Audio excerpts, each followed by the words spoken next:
الحمد للہ وحدہ والصلاة والسلام علی من لا نبی بعدہ رب اشرح لی صدری ویسر لی امری واحلل عقدۃ من لسانی یفقہوا قولی اللہم انفعنا بما علمتنا وعلمنا ما ینفعنا وزدنا علما آمین یا رب العالمین۔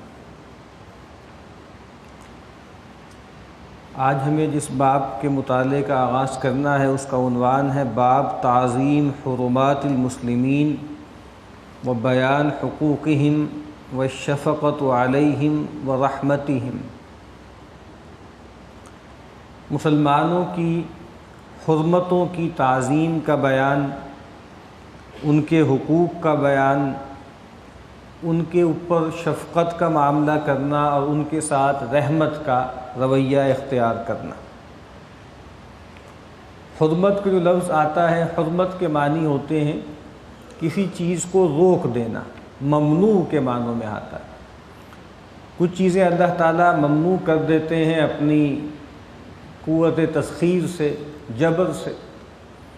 اس طرح بنی اسرائیل کے بارے میں آیا کہ فَإِنَّهَا مُحَرَّمَةٌ عَلَيْهِمْ 40 سنہ، کہ وہ جو ارض مقدس تھا وہ ان کے لیے 40 سال کے لیے حرام قرار دے دیا گیا۔ وَحَرَامٌ عَلَى الْقَرْيَةِ الَّتِي، اور ہم نے حرام ٹھہرا دیا ان پر کہ وہ جس بستی سے ان کو نکالا گیا تھا وہ دوبارہ اس میں داخل نہیں ہوں گے۔ ایک ممانعت وہ ہوتی ہے جس میں انسان کو کوئی اختیار نہیں ہے، وہ تکوینی ممانعت ہے۔ لیکن ایک ممانعت وہ ہے کہ جس میں انسان کو اختیار حاصل ہے، اللہ تعالیٰ نے انسان کو فری ول دی ہے، جس کی بنیاد پر وہ اللہ تعالیٰ کی منع کی ہوئی چیزوں میں بھی ملوث ہو جاتا ہے، اس کے اندر بھی جو ہے وہ اپنا منہ مارنے لگتا ہے۔ تو جس طریقے سے کعبۃ اللہ حرام ہے کہ ظاہری بات ہے کہ اس کی حرمت کو بٹا نہیں لگانا، اس میں شرک نہیں کرنا، اس کی تعظیم میں کمی نہیں آنے دینی، اسی طریقے سے مسلمان کی جان، مال اور آبرو بھی حرام ہے۔ تو یہاں فرمایا گیا کہ مسلمانوں کی جو حرمتیں ہیں، جس حرمت میں سب سے بڑی حرمت اس کی جان کی ہے، پھر اس کی مال کی ہے، پھر اس کی عزت و آبرو کی ہے، اس کا بیان ہے اور ان کے حقوق کا بیان ہے۔ ہمارے ہاں عام طور پہ بہت غلغلہ ہے اس بات کا، حقوق انسانی، ہیومن رائٹس، اس کا بہت تذکرہ ہوتا ہے۔ پہلی بات تو یہ سمجھنے کی ہے کہ جس ہیومن کی جدید دور میں بات ہوتی ہے وہ عبداللہ نہیں ہے، وہ ایک جدید انسان ہے۔ وہ انسان ہے جو 17ویں، 18ویں، 19ویں صدی میں پیدا ہوا اور جو ایک اٹونومس بینگ ہے، جو اپنے آپ کو ایک خود مختار وجود مانتا ہے، جس کا کوئی الہ اس کے نفس کے سوا نہیں ہے۔ اس کے کچھ حقوق ہیں جس کو ہم نے سیکریٹ بنا رکھا ہوا ہے، اور اس میں آپ دیکھتے ہیں کہ سیلف ڈٹرمنیشن کا رائٹ، اس کا مطلب کیا ہوتا ہے کہ ایک انسان اس میں آزاد ہے کہ وہ جس چیز کو چاہے خیر قرار دے دے، جس چیز کو چاہے شر قرار دے دے، جس چیز کو چاہے حق قرار دے دے، جس چیز کو چاہے باطل قرار دے دے، جس چیز کے بارے میں طے کر لے کہ یہ حسن ہے تو وہ اس کے لیے حسن ہو جائے گی، جس کے بارے میں طے کر لے یہ قبح ہے وہ اس کے لیے قبح ہو جائے گی۔ تو اس کو کہا جاتا تھا نا، پرانے فلسفی کا ایک قول تھا کہ مین از دا میئر آف آل تھنگس۔ یہ جدید آدمی ہے کہ ہر چیز کا پیمانہ انسان ہے۔ تو ہیومن رائٹس بہرحال ایک جدید تصور ہے۔ ہم اللہ کے بندے ہیں، عبداللہ ہیں، عباد الرحمن ہیں، اور اس کی حیثیت سے اللہ، اس کے رسول صلی اللہ علیہ وسلم نے ایک دوسرے کے حوالے سے ہم پر کچھ حقوق عائد کیے، تو اس کا مطالعہ ان روایتوں میں آئے گا۔ اور پھر تذکرہ کیا کہ ان کے ساتھ شفقت کا معاملہ کرنا۔ شفقت اور رحمت اور رافت ملتے جلتے الفاظ ہیں، لیکن شفقت میں ایک خاص عنصر پایا جاتا ہے اور وہ خوف کا ہے، وہ وجل کا ہے۔ اشفاق کو کہتے ہیں خوف کو، ڈر کو۔ قرآن مجید کہتا ہے کہ وہ لوگ کہ جو جنتی ہیں ان کا معاملہ یہ ہے کہ وہ یہ کہیں گے کہ انا کننا قبل فی اہلنا مشفقین، ہم وہ لوگ تھے کہ جو اپنے گھر والوں میں، اپنے گھروں میں ڈرے رہتے تھے، اندیشہ ناک رہتے تھے۔ تو ہم جو کہتے ہیں نا کہ ہمیں بچوں کے ساتھ شفقت کرنی چاہیے، اپنی اولاد کے ساتھ شفقت کرنی چاہیے، یہ شفقت وہ ہے جس میں ایک خوف کا عنصر شامل ہے کہ ہم ان کی ایسی پرورش کریں اور ان کی پرورش کرتے ہوئے اپنے گھر والوں کی اس بات کا دھیان رکھیں کہ کہیں یہ لوگ جہنم کا شکار نہ ہو جائیں۔ قوا انفسکم واہلیکم نارا، ایسا رویہ محبت کا، ایسا رویہ رافت کا، رحمت کا، الفت کا، جس میں اندیشہ شامل ہے۔ ورنہ تو ظاہر بات ہے آپ بگاڑ دیں گے، دنیاوی پلین پہ بھی آپ دیکھ لیں کہ اگر آپ کو اندیشہ نہ ہو یہ بچے بگڑ جائیں گے، دنیا میں برباد ہو جائیں گے، اور آپ ان کے ساتھ ایسا لاڈ پیار کریں کہ ان کو کہیں کا نہ چھوڑے، لوگ اس کا تو خیال رکھتے ہیں، لیکن اسلام یہ کہتا ہے کہ سب سے بڑا اشفاق یہ ہونا چاہیے کہ یہ جو ہماری اولاد ہے اللہ تعالیٰ کی طرف سے ہمارے پاس ایک امانت ہے، ہمیں ان کے معاملے میں ڈرتا کانپتا رہنا ہے کہ ہم ان کے ساتھ کوئی ایسا رویہ اختیار نہ کریں کہ یہ غلط راہوں پہ پڑ جائیں، یہ دنیا ہی کو مقصود بنا دیں، اور پھر ان کے ساتھ رحمت کا معاملہ کرنا، محبت کا معاملہ کرنا۔ تو اس طرح امام صاحب کا معمول ہے کہ شروع میں کچھ قرآن مجید کی آیات لے کر آتے ہیں، اس کے بعد پھر نبی اکرم صلی اللہ علیہ وسلم کے اقوال لے کر آتے ہیں۔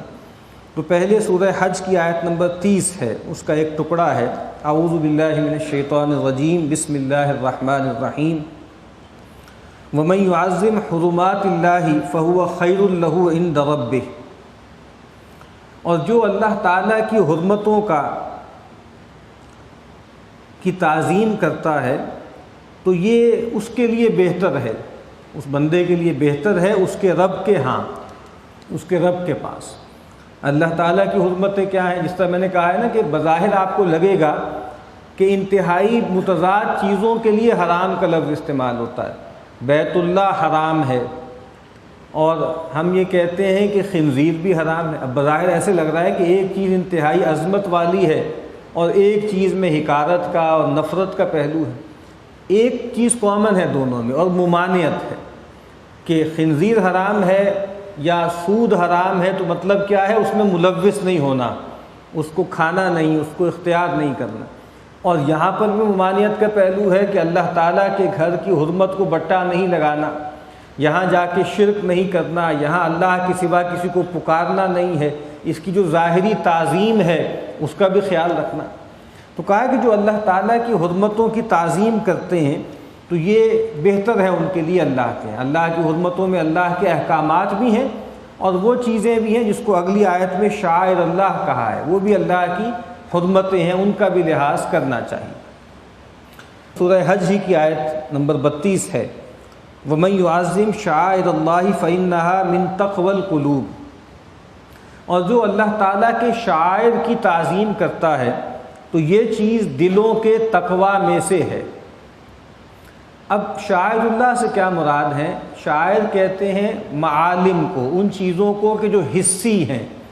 ظاہری بات ہے اللہ تعالیٰ کی ذات غیب میں ہے، اللہ تعالیٰ کی ذات کے بارے میں ہم کوئی پرسونیفائڈ تصور نہیں کر سکتے، لیکن اللہ تعالیٰ کی طرف لے جانے والی، اللہ تعالیٰ کا شعور بخشنے والی کچھ حسی چیزیں ہیں جو دنیا میں موجود ہیں۔ کعبۃ اللہ ہے، کیا ہے؟ یہ اللہ کا شعور دیتا ہے۔ قرآن مجید ہے جو ایک فزیکل چیز ہے، یہ اللہ کا شعور دیتی۔ رسول اللہ صلی اللہ علیہ وسلم کی ذات مبارک ہے جو اللہ کا شعور فراہم کرتی۔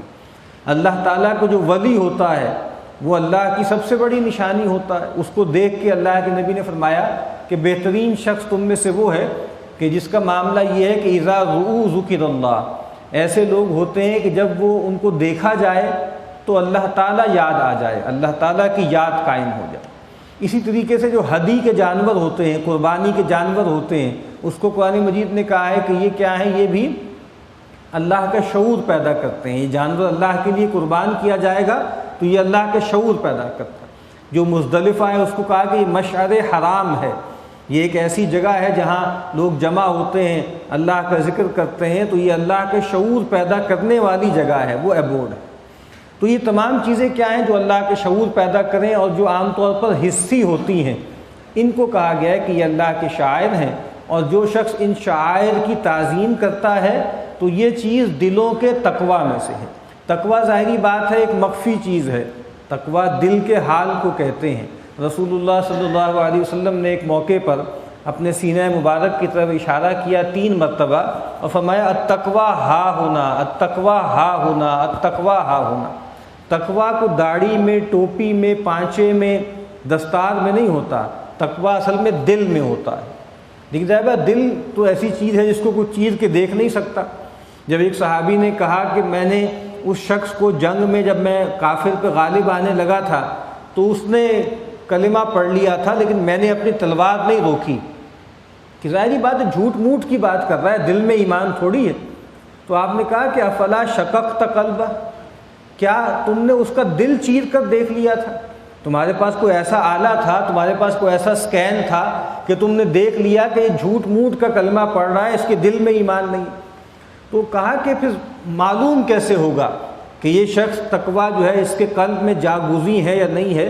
تو کہا کہ اس کی علامت یہ ہے کہ جو شخص اللہ تعالیٰ کے شعائر کی تعظیم کرتا ہے تو یہ اس بات کی علامت ہے کہ یہ شخص اللہ تعالیٰ کا تقویٰ رکھتا ہے، اس کے دل میں تقویٰ موجود ہے۔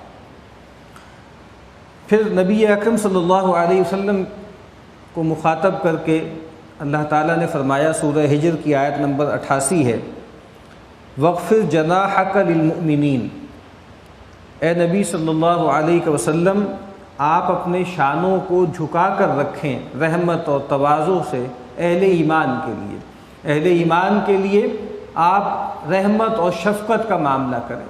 اور اس بات کو تو خود قرآن مجید نے فرمایا ہے کہ یہ اللہ تعالیٰ کا بڑا کرم ہے آپ پر، فَبِمَا رَحْمَةٍ مِّنَ اللَّهِ لِنْتَ لَهُمْ، یہ اللہ تعالیٰ کی رحمت کا مظہر ہے جو اللہ نے آپ پر رحمت کی ہے کہ آپ ان کے لیے بہت نرم ہیں اور بہت رحیم ہیں، بہت شفیق ہیں۔ وَلَوْ كُنْتَ فَظًّا غَلِيظَ الْقَلْبِ لَانفَضُّوا مِنْ حَوْلِكَ، اگر خدا نخواستہ آپ جو ہیں زبان کے تند ہوتے اور دل کے سخت ہوتے تو یہ بھیڑ آپ کے گرد سے چھٹ جاتی۔ تو کسی آدمی کے اندر رحمت کا ہونا، شفقت کا ہونا، رافت کا ہونا، یہ اللہ کی رحمت ہی کا مظہر۔ اس طرح رسول اللہ صلی اللہ علیہ وسلم نے فرمایا کہ اللہ تعالیٰ نے اپنی رحمت کے 100 حصے کیے، اس میں سے ایک حصہ جو ہے وہ مخلوقات میں تقسیم کر دیا۔ تمام مخلوقات، یہاں تک کہ تمام جو حیوانات ہیں وہ جو اپنے ایک دوسرے کے ساتھ جو معاملہ کرتے ہیں، ایک جو ہے وہ گائے اپنے بچے کے ساتھ جو کرتی ہے اور ایک چڑیا جو ہے اپنے چھوٹے بچے کے ساتھ جو کرتی ہے رحمت کا معاملہ، وہ فرمایا کہ اللہ کی رحمت کے 100ویں حصے کا پرتو ہے، اور باقی جو 99 حصے ہیں وہ اللہ تعالیٰ نے قیامت میں اپنے بندوں کے لیے اٹھا رکھے ہوئے ہیں۔ تو اللہ تعالیٰ کی رحمت کا مظہر ہے کسی آدمی کے دل میں رحمت ہو، شفقت ہو، مودت ہو، ترحم ہو۔ تو نبی اکرم صلی اللہ علیہ وسلم کو فرمایا جا رہا ہے کہ آپ اہل ایمان کے لیے اپنے شانے جھکا کر رکھیے۔ پھر سورہ مائدہ کی آیت نمبر 32 ہے جس میں حرمتوں کا بیان ہے۔ اس باب کا آغاز ہوا تھا تعظیم حرمات المسلمین، تو جان کی حرمت سب سے بڑی حرمت ہے۔ یہ آیت ہے کہ من قتل نفسا بغیر نفس، جس نے کسی جان کو قتل کیا بغیر قصاص کے، اگر تو کسی کوئی جان لی گئی ہے، جان کے بدلے جان لی گئی ہے تب تو ٹھیک ہے، یہ قتل حق ہے۔ او فساد فی الارض، یا زمین میں فساد برپا کرنے کے لیے، قطاع الطریق ہیں، باغی لوگ ہیں، بغاوت کرنے والے ہیں، یہ سب لوگ کون ہیں؟ یہ زمین میں فساد برپا کرتے، تو ان کو قتل کر دیا جائے گا۔ خود قرآن مجید نے کہا کہ انما جزاء الذین یحاربون اللہ ورسولہ ویسعون فی الارض فسادا ان یقتلوا او یصلبوا او تقطع ایدیہم وارجلہم من خلاف او ینفوا من الارض، کہ جو لوگ زمین میں فساد برپا کرتے ہیں، اللہ اس کے رسول سے جنگ کرتے ہیں، ان کی سزا ایک تو یہ ہے کہ بے رحمی سے قتل کر دیا جائے ان کو، یا یہ ہے کہ ان کو سولی دے دی جائے، یا یہ ہے کہ ہاتھ اور پاؤں مخالف سمتوں سے کاٹ دیے جائیں، یا ان کو زمین سے جلا وطن کر دیا جائے، بے دخل کر دیا جائے۔ تو کہا کہ اگر کوئی فساد فی الارض کا مرتکب ہے تو تھرو پراپر چینل اس کی جان لی جائے گی، اگر کسی نے کسی کو قتل کیا ہے تو ریاست کے ذریعے اس کا قصاص لیا جائے گا۔ تو کہا کہ جس نے ان دونوں کے بغیر، نہ تو جان کے بدلے جان تھی، نہ فساد فی الارض کا معاملہ تھا، کسی نے اگر کسی جان کو قتل کیا فکأنما قتل الناس جمیعا، تو گویا یہ ایسے ہے کہ اس نے تمام انسانوں کو قتل کیا۔ ایک تو اپنی عاقبت کے اعتبار سے ہے، ایک آدمی کو قتل کرے تب بھی آدمی جہنمی ہے، 10 کو کرے تب بھی جہنمی۔ خود قرآن مجید نے کہا ہے کہ جو کسی مومن کو قتل کرتا ہے تو کہا کہ مؤمنا متعمدا فجزاؤہ جہنم خالدا فیہا، کہ جو کسی مومن کو جانتے بوجھتے قتل کرے تو اس کا ٹھکانہ جہنم ہے، اس کا بدلہ جہنم ہے، وہ اس میں ہمیشہ ہمیشہ رہے گا۔ تو ایک جان لینے کی پاداش اتنی بڑی ہے کہ اس کی بنیاد پر اس کو ہمیشگی کی جہنم مل سکتی۔ ایک روایت ہے جو پچھلے باب میں سے رہ گئی تھی، اس کا اسی سے تعلق ہے۔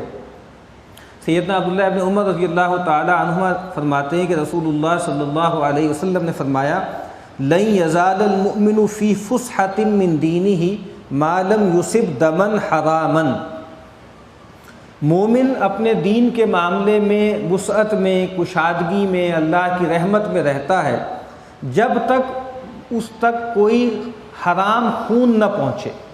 جب تک کوئی آدمی کسی کی جان نہ لے نا، اس وقت تک بڑی گنجائشیں ہیں، اللہ تعالیٰ معاف کرنے والا ہے، اللہ تعالیٰ رحمت کا معاملہ کرنے والا ہے۔ لیکن کہتے ہیں کہ وہ اپنے لیے اللہ کی رحمت، اللہ کی وسعت، اللہ کی طرف سے جو سماحت ہے اس کا دروازہ بند کر لے گا اگر وہ کسی شخص کو جانتے بوجھتے حرام طریقے سے قتل کرے۔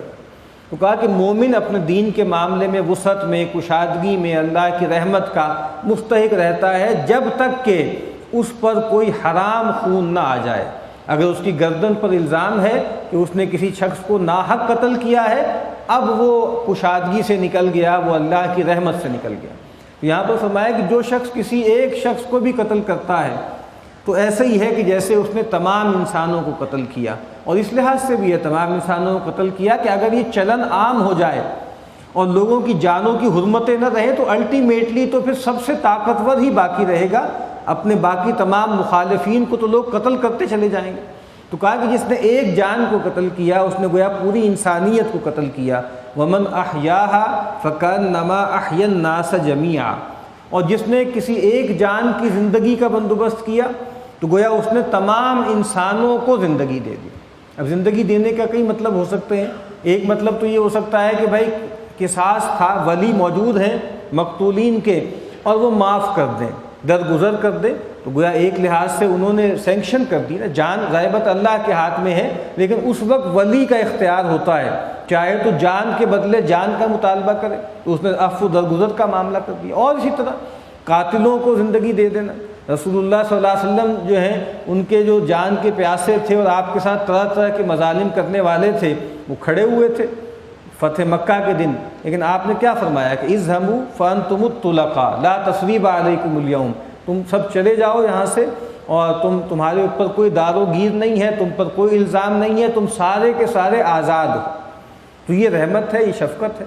اور اسی طریقے سے عام طور پہ جو ہے سبب کرنا کسی کی جان بچانے کا، اس کے لیے دوائی دارو کا بندوبست کرنا، اس کے لیے خون کا بندوبست کرنا، ایسے سماج کی تشکیل کی کوشش کرنا کہ جہاں پہ قتل و غارت گری ناممکن ہو جائے، یہ تمام چیزیں کیا ہیں؟ یہ گویا انسانوں کو زندہ کرنے کی سبیل ہے۔ تو کہا کہ جس نے ایک انسان کو زندہ کیا یا زندہ کرنے کی سبیل کی، فَكَأَنَّمَا أَحْيَا النَّاسَ جَمِيعًا، تو گویا اس نے تمام انسانیت کے لیے زندگی کا سامان کیا۔ تو آج جو ہم نے ابھی تک قرآن مجید کی آیات پڑھی ہیں اس سے یہ بات واضح ہو جاتی ہے کہ اللہ تعالیٰ کی حرمتوں کو بٹا لگانا یہ ناجائز ہے۔ جو شخص اللہ کی حرمتوں، اللہ کے شاعر کی تعظیم کرتا ہے تو یہ عمل اس کے لیے بہتر ہے اور یہ دلوں کے تقویٰ میں سے ہے۔ اور پھر نبی اکرم صلی اللہ علیہ وسلم کو فرمایا گیا کہ اے نبی آپ بھی اہل ایمان کے لیے رحمت و شفقت کا معاملہ کریں۔ اور پھر آخر میں جو ہم نے آیت پڑھی ہے اس میں یہ بات واضح ہو گئی کہ ایک انسان کو ناحق قتل